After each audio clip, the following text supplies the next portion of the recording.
स्वागत है आपका एक और नए वीडियो पर। तो फ्रेंड्स, आज के क्लास में हम लोग मुख्य रूप से देखेंगे वर्क एनर्जी पावर का जो थर्ड लेक्चर है। इसमें हम लोग न्यूमेरिकल कर चुके थे कुछ और कुछ बचा हुआ था, उसी को हम लोग देखेंगे। तो पिछले वाले न्यूमेरिकल को आप लोग फिर से प्रैक्टिस कर लिए होंगे। तो हम लोग देखते हैं क्वेश्चन नंबर 5 में।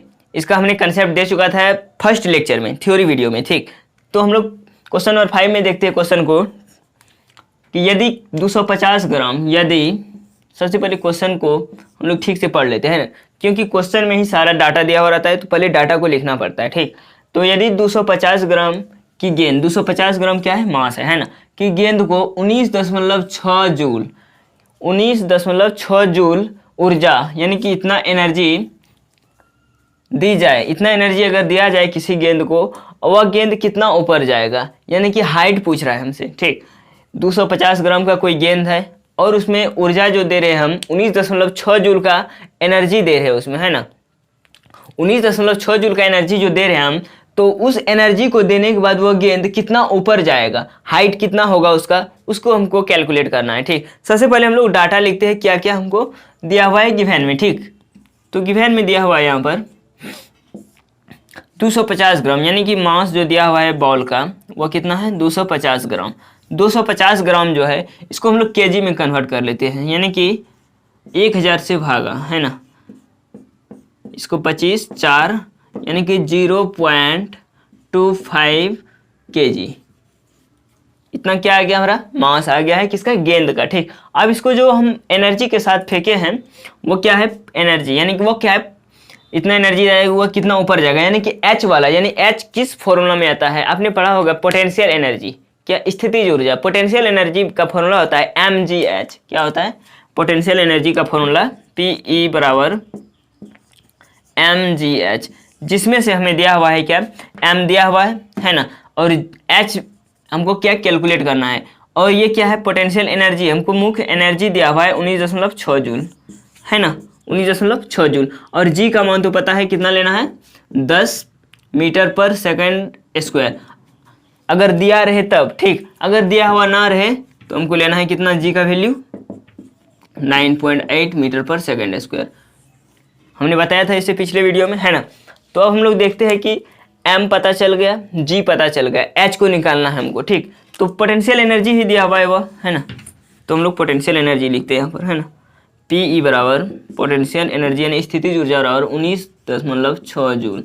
अब इसका फॉर्मूला हम लोग पुट करते हैं, PE बराबर mgh, PE बराबर mgh होता है ना। तो PE का दिया हुआ कितना, 19.6 जूल, 19.6 जूल बराबर m कितना है, 0 पॉइंट, यहाँ है m, है ना, 0.25 kg गुना g कितना है, 9.8 मीटर पर सेकेंड स्क्वायर, 9.8 मीटर पर सेकेंड स्क्वायर, है ना। उसके बाद h हमको कैलकुलेट करना है, ठीक, h कैलकुलेट करना है। अब हम लोग देखते हैं इसमें 19.6 जूल जो ये है, तो जूल को हम लोग लिख सकते हैं क्या, न्यूटन मीटर, क्या, न्यूटन मीटर। 19.6 जूल को लिख सकते हैं न्यूटन मीटर, ठीक। उसके बाद 0.25 kg तो है ही, गुना 9.8 मीटर पर सेकेंड स्क्वायर गुना h, हाइट हमको कैलकुलेट करना है, ठीक। अब हम लोग देखते हैं 1 न्यूटन बराबर होता है kg मीटर पर सेकेंड स्क्वायर, 1 न्यूटन बराबर होता है kg मीटर पर सेकेंड स्क्वायर, है ना। 1 न्यूटन बराबर क्या होता है, kg मीटर पर सेकेंड स्क्वायर, ठीक। तो kg मीटर पर सेकेंड स्क्वायर, तो न्यूटन यहाँ है, इसके बदले हम लिख सकते हैं क्या, kg मीटर पर सेकेंड स्क्वायर लिख सकते हैं, kg मीटर पर सेकेंड स्क्वायर। उसके बाद यहाँ kg है, यहाँ मीटर पर सेकेंड स्क्वायर है, तो ये और ये यानी कि न्यूटन कट जाएगा, है ना, बच गया क्या, मेरा मीटर बच जाता है, सिर्फ मीटर बच जाता है। उसके बाद अब हम लोग h को रहने देते हैं और इन दोनों टर्म को इस साइड लेते आते हैं, है ना। तो हम लोग यहाँ देखते हैं ना, h को रहने देते हैं, h बराबर लिखते हैं, h बराबर क्या क्या है, 19.6 मीटर, 19.6 मीटर बचा हुआ है, बट ये दोनों इस साइड आएगा तो भागा में आ जाएगा, 0.25 गुना 9.8, क्लियर है। अब देखिए यहाँ से पॉइंट उड़ाइए, यहाँ से पॉइंट उड़ाइए, गुना यहाँ से पॉइंट उड़ेगा, कितना हो गया 100, यहाँ से 10, ठीक। उसके बाद इसका पॉइंट उड़ेगा 10, यहाँ आ जाएगा, ठीक। 10 से 10 कैंसिल हो जाएगा, ठीक। और यहाँ देखिए 25 चौके 100 और इससे 98 दूना 196, 4 दूनी 8, यानी कि H बराबर 8 गया 8 मीटर, H बराबर 8 मीटर। अगर हम 250 ग्राम की मास वाले गेंद को अगर हम 19.6 जूल के एनर्जी से हम उसको फेंकते हैं तो वह कितना दूरी जाएगा, कितना ऊंचाई वो हाइट पर जाएगा, 8 मीटर की हाइट पर जाएगा। क्लियर है ये सवाल, ठीक। तो हम लोग देखते हैं नेक्स्ट क्वेश्चन को। अब इस लेवल का क्वेश्चन हम लोग अगले वीडियो में भी कर चुके थे। अब हम लोग अगला टाइप की ओर चलते हैं, ठीक। अगला टाइप में देखते हैं कौन कौन से सवाल हमारा है। तो चलिए हम लोग क्वेश्चन नंबर 6 को देखते हैं। इस क्वेश्चन में हमको दूसरा कंसेप्ट का यूज करना है ना।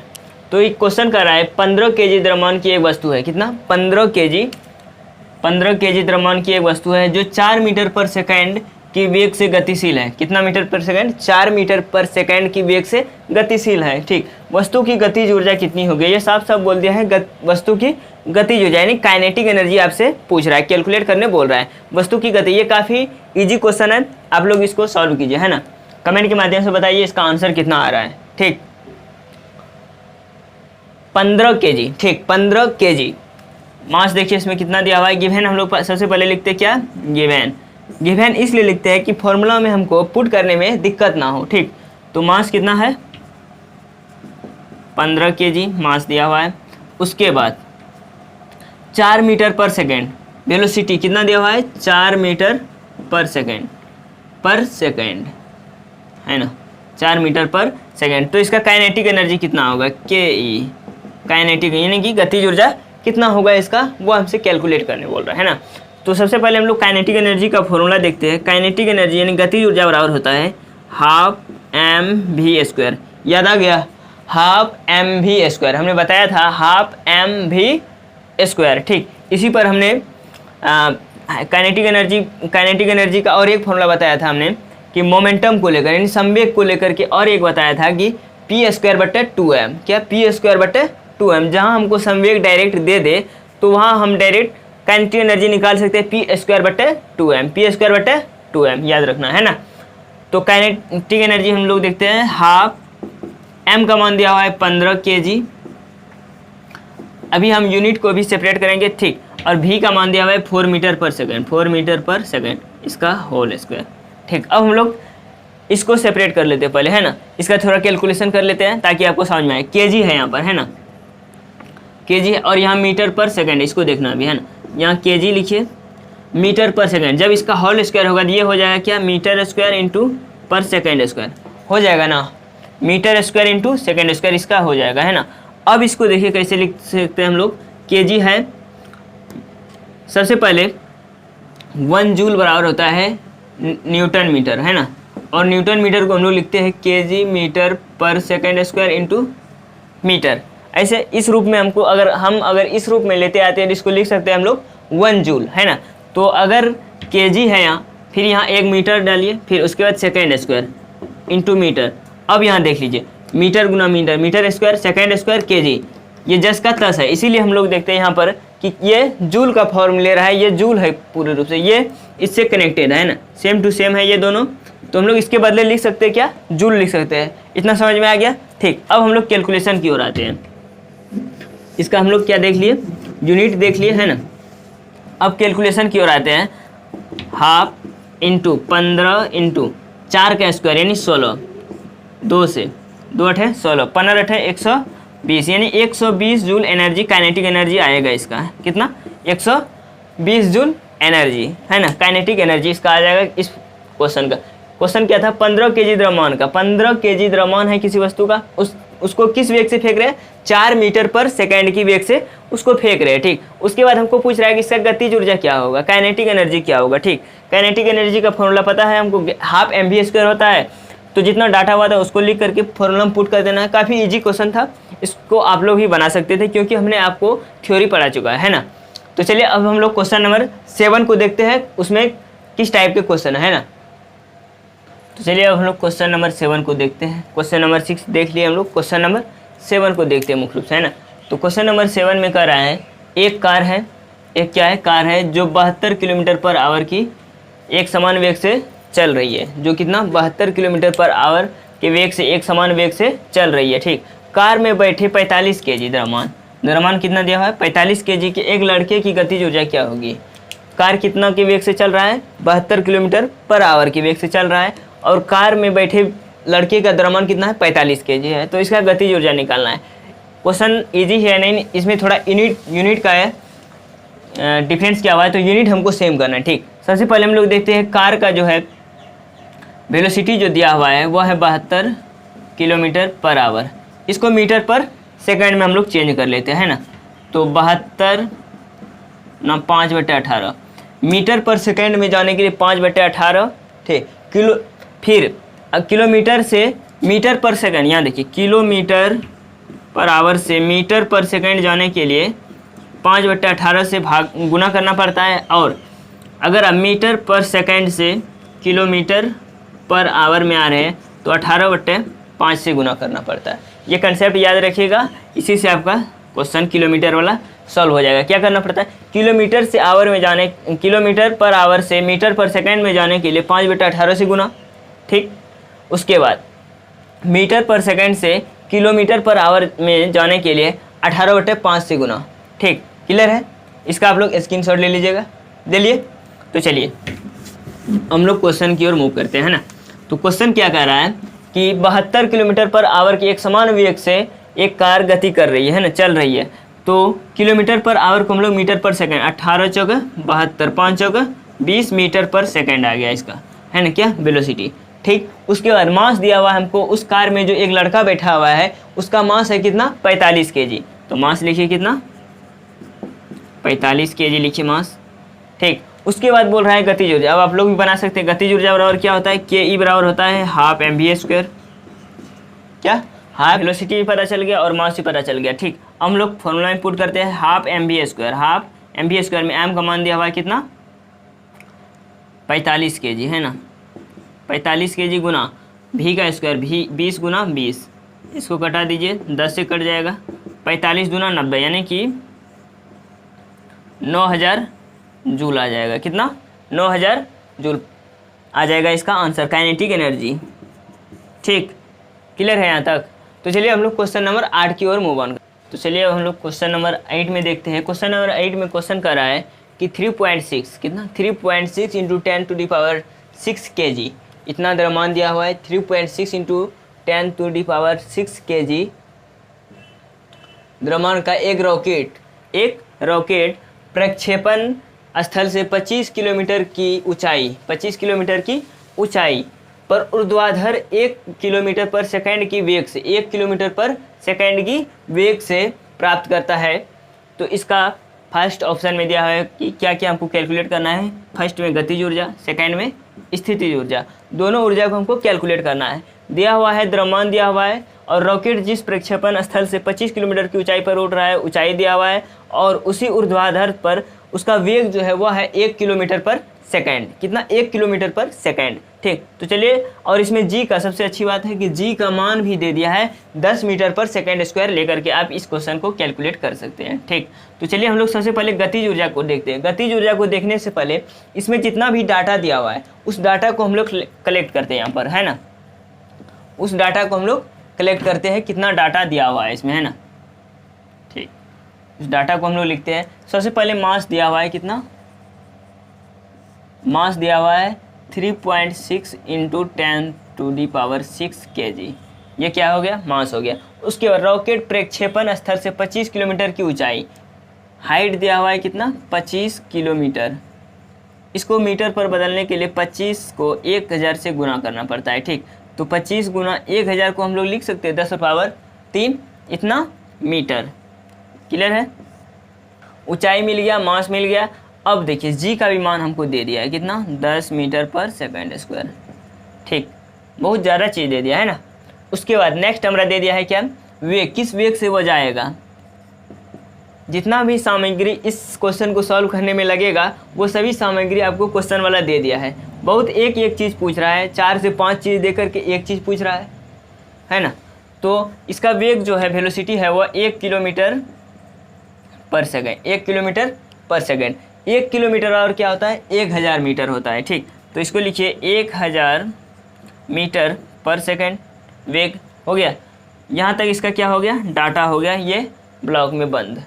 अब क्वेश्चन आप भी बना सकते हैं क्योंकि हमने सारा डाटा को यहाँ एनालिसिस कर दिया है। आप इस डाटा को लीजिए और फॉर्मूला में बैठाइए, आंसर आ जाएगा। ठीक, तो सबसे पहले गतिज ऊर्जा, गतिज ऊर्जा का फॉर्मूला हमने बताया है, क्या होता है, गतिज ऊर्जा काइनेटिक एनर्जी बराबर क्या होता है, हाफ mv²। क्या होता है, हाफ mv²। तो m का मान यहाँ देखिए 3.6 × 10⁶ kg। m का मान कितना है, 3.6 × 10⁶ kg, हाफ इंटू 3.6 × 10⁶ kg। ठीक, kg को नहीं लिखेंगे क्योंकि पता है सब कुछ कट करके लास्ट में क्या आएगा, जूल बचेगा, क्योंकि एनर्जी निकाल रहे हैं। एनर्जी निकालने में सब कुछ कट के क्या आता है, जूल आता है। ठीक, उसके बाद mv², v का मान कितना है, 1000 मीटर पर सेकेंड। कितना, 1000 मीटर पर सेकेंड। तो लिखिए गुना 1000 का होल स्क्वायर। क्लियर है यहाँ तक। ठीक, अब देखिए इसको सॉल्व कीजिए, हाफ इंटू 3.6 × 10⁶ इंटू इस यहाँ 1000 गुना 1000। ठीक, तो अब इसको आप लोग कैलकुलेशन कर लीजिएगा, है ना।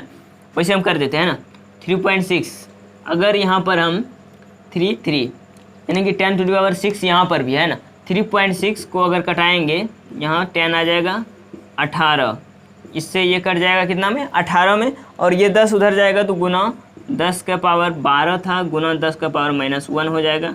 तो 18 गुना 10 का पावर -11। अगर इसी को अगर इतना जूल लिख सकते हैं, इतना क्या आ गया आपका, काइनेटिक एनर्जी आ गया। अब इसी को थोड़ा सिंप्लीफिकेशन करके लिखिएगा तो कुछ नहीं है, तो पॉइंट यहाँ है, इस पॉइंट को हमको यहाँ लाना है, इस पॉइंट को यहाँ लाना है, तो उसके लिए एक क्या हो जाएगा, ओह यहाँ माइनस नहीं होगा क्योंकि ये बड़ी है और ये छोटी है, 10 का पावर 11 हो जाएगा। ठीक, उसके बाद जब इस पॉइंट को यहाँ लाना है तो उधर से 1.8 × 10⁻, फिर क्या आ जाएगा, 12 जूल। कितना आ जाएगा, 1.8 × 10⁻12 जूल आ जाएगा, किसका, काइनेटिक एनर्जी आ जाएगा। ठीक, 1.8 × 10⁻12 जूल आ जाएगा। ठीक, अब हम लोग को निकालना क्या, स्थितिज ऊर्जा निकालना है, यानी कि क्या, पोटेंशियल एनर्जी निकालना है। ठीक, अब आप लोग इसका स्क्रीनशॉट ले सकते हैं क्योंकि हमको ये मिटाना पड़ेगा, उसके बाद ही फिर स्थितिज ऊर्जा कैलकुलेट करेंगे हम लोग। ठीक, तो आप लोग स्क्रीनशॉट ले लीजिए। चलिए हम लोग देखते हैं स्थितिज ऊर्जा को, कि हम लोग काइनेटिक एनर्जी निकाल लिए 1.8 × 10⁻12 जूल, उसका काइनेटिक एनर्जी आ गया। अब हम लोग पोटेंशियल एनर्जी की बात करेंगे। ठीक, पोटेंशियल एनर्जी निकालने के लिए हमको चाहिए क्या क्या, तो इसका सबसे पहले हम लोग फॉर्मूला लिखते हैं, PE बराबर होता है mgh, PE बराबर mgh। ठीक, mgh हम लोग देखते हैं कि हमको डाटा में दिया हुआ है या नहीं। m दिया हुआ है, यहाँ दिख रहा है, g भी दिया हुआ है आपको भैया, 10 मीटर पर सेकेंड स्क्वायर, g भी दिया हुआ है। उसके बाद h भी दिया हुआ है ना, h भी दिया हुआ है, सारा चीज़ दिया हुआ है। अब आपको सिर्फ कैलकुलेशन करना है। PE बराबर होता है, m का मान दिया हुआ है 3.6 × 10⁻6, 3.6 × 10⁻6। ठीक, उसके बाद g का मान दिया हुआ है 10 मीटर पर सेकेंड गुना 10। उसके बाद h का मान दिया हुआ है, हमने h किलोमीटर में दिया था बुक वाला, उसको सिर्फ सिंप्लीफिकेशन करके मीटर में लेते हैं, 25 × 10⁻3 इतना मीटर। ठीक, अब इसको आप लोग कैलकुलेशन कर लीजिए, क्या कर लीजिए, कैलकुलेशन कर लीजिए। यहाँ से पॉइंट हटेगा, यहाँ 10 आएगा, 10 से 10 कैंसिल। ठीक, उसके बाद 25 × 36, 25 × 36। ठीक, उसके बाद कर लीजिए,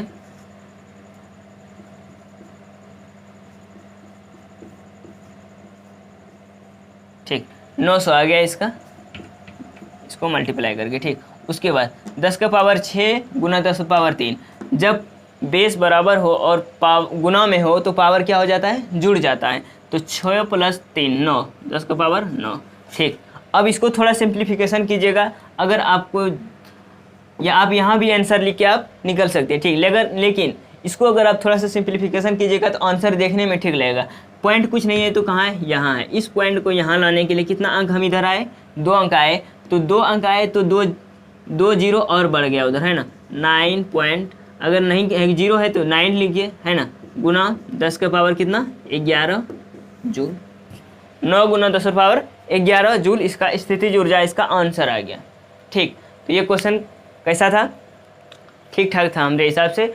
तो इस क्वेश्चन में थोड़ा कैलकुलेशन था, कैलकुलेशन अच्छा हो जाता है इस क्वेश्चन को और आप बनाते हैं 2 से 3 बार तो आपका कैलकुलेशन माइंड रिफ्रेश कर जाएगा और कैलकुलेशन बहुत ही बेहतरीन हो जाएगा। ठीक, तो हम लोग अब मिलेंगे नेक्स्ट वीडियो में। अगर ये क्लास आपको थोड़ा सा भी मददगार लगा है, हेल्पफुल लगा है, तो आप लोग इस वीडियो को ज़्यादा से ज़्यादा शेयर कीजिएगा, ताकि जो भी स्टूडेंट यानी कि तैयारी कर रहे हैं कम्पिटेटिव एग्ज़ाम, जिसका बेसिक लेवल थोड़ा कमज़ोर है, वो इस वीडियो को वॉच कर सकते हैं। उसके बाद अगर आप किसी भी इंट्रांस एग्ज़ाम की तैयारी कर रहे हैं तो आप इस वीडियो को वॉच कर सकते हैं। आपको इससे बेहतरीन फ़ायदा मिलेगा और काफ़ी कंसेप्ट आपका क्लियर होगा, क्योंकि हमने क्वेश्चन के साथ साथ कंसेप्ट भी बताते हुए जा रहा है और कौन सी चीज़ कहाँ से आ रहा है वो सभी चीज़ हम बताते हुए जा रहे हैं, क्लियर करते हुए जा रहे हैं। कोई कन्फ्यूजन का कोई बात नहीं है। ठीक, तो चलिए हम लोग मिलते हैं नेक्स्ट क्लास।